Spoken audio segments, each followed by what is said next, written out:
Okay, let's dive in. Today, we're exploring something pretty fascinating, the overlap between classic success wisdom and the very intense world of stock trading. That's right. We're pulling ideas from discussions around Napoleon Hill's Think and Grow Rich, specifically how the Trade Sage podcast looked at applying it to trading. Exactly. And our mission here really is to boil that down, to extract those key mindset principles from the source and see how you can actually use them for trading and, building wealth.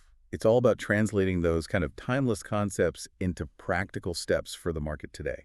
And the core idea right up front from the source seems to be that your mind, it's maybe your single biggest asset in trading, more so than almost anything else. Absolutely. The source is really clear on this. Trading success, the kind that lasts.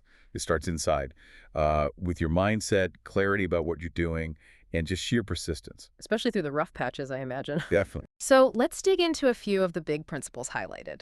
First one, burning desire. Sounds intense. What does that translate to for someone looking at charts? It means having a super clear vision, not just vague hopes, like what are your actual profit goals? What's the real why driving you? Okay. The source really hammers this home, that intense focus, that desire. It's what pulls you through the inevitable losses. It fuels your commitment when things get tough. Right, that makes sense. You need that drive. But markets are messy. You will lose sometimes. How do you handle that? Which brings us to faith. Yeah, and faith here isn't wishful thinking. It's conviction. Conviction in what exactly? In your strategy. Yeah. In your process. Yeah. The one you've hopefully back-tested and analyzed. It's believing in its edge over time. Oh, okay. So when you hit a drawdown Yeah. and things look grim, that faith stops you from making, panic emotional moves. Doubt creeps in otherwise. Yeah, doubt is a killer in trading, so faith in the plan. And that brings us neatly to organized planning.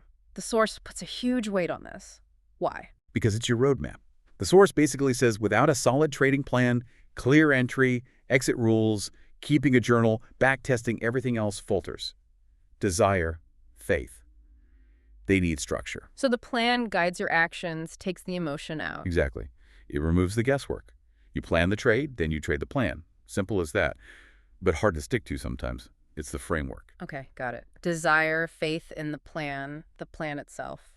But you will hit walls. Markets test you, which leads to persistence. This feels incredibly relevant. Oh, it's the absolute backbone. The source talks about sustained effort, getting back up after you fail, figuring out what went wrong, and trying again, refining. So failure isn't the end. Not at all. According to Hill, quitting is the only real failure. And that's so true in trading.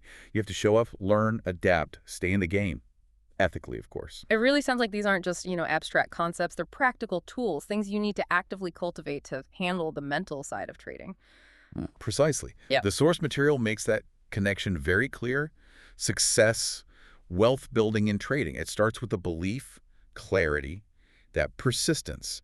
Combine that mindset stuff from Think and Grow Rich with actual trading skill. That's a powerful mix. A real edge. Yeah.